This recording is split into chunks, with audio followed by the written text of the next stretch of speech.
Assalamualaikum warahmatullahi wabarakatuh. Welcome to back my channel. Selamat datang kembali di Odoy Channel ya rekan-rekan. Salam semangat tidak lupa dari saya. Semua kalian diberikan kesehatan selalu, dimudahkan rezeki dan dipanjangkan umurnya. Oke, untuk yang baru bergabung silahkan kalian klik tombol subscribe-nya terlebih dahulu, nyalakan lonceng notifikasinya agar kalian tidak ketinggalan video-video berikutnya. Oke, terima kasih juga yang sudah subscribe channel saya, dukung channel saya agar tetap bisa berkembang ya. Nah, alhamdulillah rekan-rekan, kali ini saya ada di Kampung Cijurai, masih di Kabupaten Sukabumi. Saya berkunjung ke farm BSF-nya itu Pak Andi sebagai pemilik ataupun pengelola. Nah, beliau sebetulnya baru di budidaya BSF ini dan beliau sudah tua juga ya. Tapi namun semangatnya tidak kalah dengan anak-anak muda ya. Mudah-mudahan ini bisa menjadi edukasi masyarakat untuk para pemuda juga untuk budidaya di Maggot BSF ini. Nah, beliau sebelumnya belum pernah berbudidaya maggot, hanya sebatas termotivasi, tapi untuk materi-materi mungkin nanti kita bisa dihantarkan ataupun autodidak ya, belajar secara langsung. Dan beliau tidak tanggung membangun biopon untuk BSF ini. Skalanya sangat lumayan ya, walaupun dia untuk start awal, tapi dia optimis bahwa usahanya ini akan maju. Nah, rekan-rekan bisa melihat ya berapa biopon yang beliau buat. Nah ya, nah itu ada bapak sebagai pekerjaannya rekan-rekan ya. Nah, ini biopon yang beliau miliki. Nah, ini rekan-rekan lebih jelasnya lagi ya, dari tekstur segi pembangunan seperti ini. Oke, selanjutnya kita langsung saja ngobrol bersama Pak Andi sebagai pemilik farm BSF ini sendiri. Ya, oke rekan-rekan, mohon maaf videonya saya skip ya, karena tadi saya di posisi pembangunan harus masuk dulu ke gubuk ini sendiri ya rekan-rekan. Nah, ini sangat nyaman sekali, tenang sekali ya, karena posisinya ada di pegunungan. Oke rekan-rekan, ini mungkin sedikit perbincangan wawasan untuk kalian yang ingin start budidaya maggot BSF. Nah, tentunya di sini beliau mendirikan biopon untuk budidaya maggot BSF ini dalam artian karena pengelolaan maggot BSF sendiri itu masih minim untuk memenuhi market yang ada nih rekan-rekan. Jadi tentunya kalian untuk para pembudidaya BSF jangan ragu kalian untuk usaha budidaya BSF, karena kenapa saya bilang sekali lagi, jangan takut tersaingi oleh pasar ataupun market. Ketika market memang sudah melonjak harga murah juga, anjlok ya seperti itu, nah kita bisa mengaplikasikannya ke hewan ternak dan kita bisa menjual hasil ternak itu sendiri tanpa harus membeli pakan. Nah, sekarang kuncinya kesulitan para peternak kecil maupun di unggas, ayam dan ikan itu dari segi pakan itu sendiri rekan-rekan ya. Nah, di sini saya berdampingan dengan Bapak siapa? Andi. Nah, Bapak Andi ini mungkin sekaligus menjadi kemitraan di Maggot BSF Kabupaten Sukabumi untuk memenuhi target market ataupun permintaan pasaran yang sudah emang benar-benar melonjak di budidaya BSF ini. Karena mau tidak mau, waktu demi waktu Maggot BSF ini semakin dikenal oleh masyarakat ataupun di kalangan-kalangan wilayah ya, seperti itu sebenarnya. Bahkan budidaya BSF ini bisa kita mengacu sampai tingkat ekspor juga ya rekan-rekan. Nah, di sini beliau mendirikan bangunan yang tadi sudah saya perlihatkan, itu sekitar 30 biopon untuk ukuran 1 meter dikali 2 meter. 30 biopon. Nah, ini sangat lumayan sekali ya. Kalau bahkan beliau ini sebelumnya belum pernah ke budidaya BSF, tapi semangat beliau walaupun sudah tua gitu kan, tetap terpacu untuk membangunkan edukasi harapan yang begitu besar mungkin ya, mungkin bisa jadi edukasi untuk masyarakat juga nih rekan-rekan ya. Nah, Bapak Andi, kira-kira untuk menghabiskan dana membangun, mungkin kalau dibilang kecil ya tidak, dibilang gede juga tidak, ya sedang lah ya. Kira-kira itu membutuhkan modal berapa nih? Nah, karena mungkin subscriber juga banyak yang bertanya, Bang, habis berapa sih membuat bangunan untuk maggot ataupun biopon seperti itu modelnya gitu kira-kira. Sebetulnya kalau dibilang murah ya mudah, dibilang mahal ya mahal, karena yang menjadi modal pertama dari kami itu sudah dikatakan kalau istilah kampungnya modal dengkul gitu ya. Modal kemauan lah ya mungkin ya. Cuma semangat doang. yang awalnya saya terinspirasi oleh rekan-rekan saya yang terlebih dahulu berbudidaya maggot. Nah, saya sering ngobrol-ngobrol, sampaikan pada prospeknya, prospek maggot itu gimana ya, saya udah paham, gitu ya. Jadi ingin mengembangkan, istilahnya kalau bahasa di kampung mah bukan tutur muling, tapi saya juga ingin memberikan motivasi bagi anak-anak muda. Kenapa? Karena saya ini sudah terlanjur tua gitu ya untuk mengawali usaha semacam ini. Dan mestinya kita sudah diam, tapi insya Allah saya akan mengajak anak-anak muda untuk lebih giat lagi, lebih semangat lagi dalam hal pengembangan maggot. Padahal kalau saya pikir maggot itu di sekitar kita cukup banyak tersedia sebetulnya.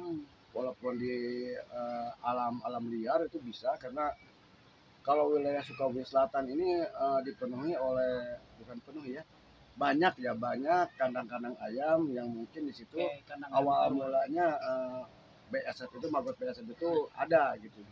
Dan saya kalau dengar-dengar dari dari rekan-rekan, bahkan kalau di perkampungan juga bisa, cuma sedikit, karena saya ingat daya cium maggot itu kepada umpan itu sekitar 2 kilometer katanya gitu. Iya, jadi daya cium lalat BSF gitu ya. Jadi saya mencoba, ya alhamdulillah di sini berhasil. Bahkan tidak usah beli telur sebetulnya, tidak usah, tinggal kita Nah, ini aja. mungkin ya rekan-rekan yang paling penting. Tidak yang usah paling beli penting telur.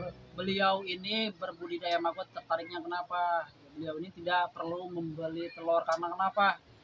Di depan yang saya lihat ini di sini adalah peternakan kandang ayam petelur, dan satu kuncinya apabila kita ingin mendapatkan telur gratis per hari melebihi kapasitas kita bahkan 100-200 gram, itu tidak usah memelihara lalat BSF, karena populasi lalat BSF itu diciptakan karena adanya peternakan kandang ayam petelur. Nah, jadi sistemnya ini biopon yang akan diisi ini akan mengikuti secara ataupun termotivasi oleh biopon yang saya miliki, karena saya tidak memelihara lalat gitu. Nah, walaupun beliau sebelumnya belum pernah berbudidaya maggot dan mungkin secara tidak langsung akan autodidak belajar ya. Iya, autodidak ini kan tidak sekolah dulu ya, paling hanya sebatas motivasi dari saya ataupun rekan-rekan. Yang penting kita bisa melihat bagaimana ya orang setua ini tapi masih terus berusaha, komitmen untuk menciptakan peluang-peluang usaha dan semangat yang memang luar biasa ya. Ini tentunya untuk para pemuda kaum rebahan, yuklah kita coba bangun, kita usaha mandiri, jangan terlalu ketergantungan kepada perusahaan-perusahaan orang lain gitu. Nah, seperti beliau ini tidak dikatakan tidak terbatas oleh lanjuran usia gitu. Tetap semangatnya tetap membara untuk memotivasi orang-orang di lingkungannya, dan mudah-mudahan kedepannya bisa jadi edukasi untuk masyarakat. Karena yakin kita semakin banyak pembudidaya maggot BSF, maka sampah itu akan semakin terminimalisir. Dari segi pengelolaan sampah organik itu pun kita bisa mendapatkannya dari hasil kasbah itu sendiri ya rekan-rekan. Nah, kita lanjut saja. Mungkin untuk kapasitas 30 biopon ini itu untuk start awal itu apa emang secara bertahap penanaman atau ingin mencoba sekaligus? Rencana mah ingin sekaligus nanam gitu ya. Sekaligus nanam. Dan insya Allah mungkin telur maggot yang ada di sini mungkin bisa mencukupi, walaupun tidak saya bisa akan membelilah ya berupaya dari luar. Karena kalau saya hitung-hitung dengan 32 sebesar 30 lah yang efektifnya, yang dua itu di depan. 30 biopon kalau kita isi dengan 10 gram aja per biopon itu sudah 300 gram ya. Iya, udah 300 gram sekali penanaman. Sedangkan sekarang saya baru coba-coba yang sambil nunggu yang kerja, ada biopon yang sudah selesai kami isi. Ternyata dalam satu biopon itu kami mendapatkan antara 4 sampai dengan 8 gram gitu ya, telur gitu. Jadi saya sudah kalkulasi kalau per biopon itu dapat 5 gram aja ya, 5 gram kali 30 udah 150 gram ya per hari gitu ya. Ya cukuplah untuk 15 biopon. Jadi bisa nambah lagi ruang kalau kita ingin lebih banyak produk, mesti lebih banyak lagi bioponnya gitu. Dan makanya nanti kami juga ke depannya kalau memang ini sudah kelihatan prospeknya, bukan prospeknya, ada memang sudah jelas prospeknya bagus, tapi hasil produksi dari kami sudah memadai sesuai dengan standar mereka-mereka yang sudah terdahulu berbudidaya maggot. Ya. Nah, insya Allah saya juga akan makan lagi. Tapi walaupun dengan demikian, insya Allah kalau hanya untuk pakan sendiri mah tuh mencukupi, bahkan berlimpah ruah gitu ya. Jadi bisa nanti kedepannya bisa sambil pelihara ayam, bebek atau Betul. ikan lele gitu ya. Saya pun seperti itu. Jadi bisa gitu. jadi bisa tidak mengandalkan dari luar gitu. Kita sudah bisa memproduk pakan sendiri gitu. Jadi kita tidak terlalu mengandalkan market di Magot Press sebetulnya ya rekan-rekan.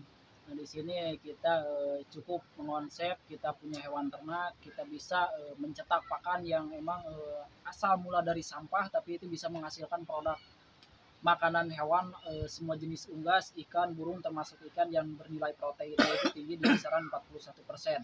Nah, untuk kalian yang baru mau start awal di budidaya Magot BSF, kalian tetap semangat, tetap cari referensi ya. Karena yang paling penting kita itu harus tetap semangat ya rekan-rekan. Nah, untuk target per hari misalkan kira-kira ingin capaiannya itu target per hari panen ingin berapa kintal itu kira-kira? Saya tidak muluk-muluk ya, tidak muluk-muluk mentargetkan itu, cuman tetap ada dalam benak saya. Ya. Kita mesti berapa kilo panen per hari. Betul, gitu. betul. Itu sudah direncanakan. Karena itu memang buat bahan evaluasi Jadi, kita. saya rencananya ingin 100 kilo per hari. 100 kilo per hari. 100 kilo per hari berarti kalau kita per biopon itu bisa panen 25 kilo, itu 25 kilo berarti 4 biopon per hari Per gitu, hari bisa panen gitu. Nah, Itu maksimalnya. Kita ambil minimalnya 20 kilo aja, 20 berarti 5 biopon. Jadi kalau kami ada 30 biopon berarti 6 hari berturut-turut bisa panen per kuintal per hari. Itu kalau bioponnya segitu. Makanya nanti kami sudah lihat produk yang bisa kami bisa hasilkan berapa. Mungkin kami juga akan menambah biopon dengan di tahap-tahap gitu ya, pakai rak ya, pakai rak sistem gitu ya. rak. Jadi nanti kalau kali 2 aja itu sudah 60 biopon ya. Betul. Sudah 60 biopon. Ya itulah cita-cita saya. Mudah-mudahan aja mohon doanya kepada semua agar usaha kami bisa berjalan. Amin mudah-mudahan. Nah, oke rekan-rekan, mungkin seperti itu penjelasan dari narasumber ataupun sekaligus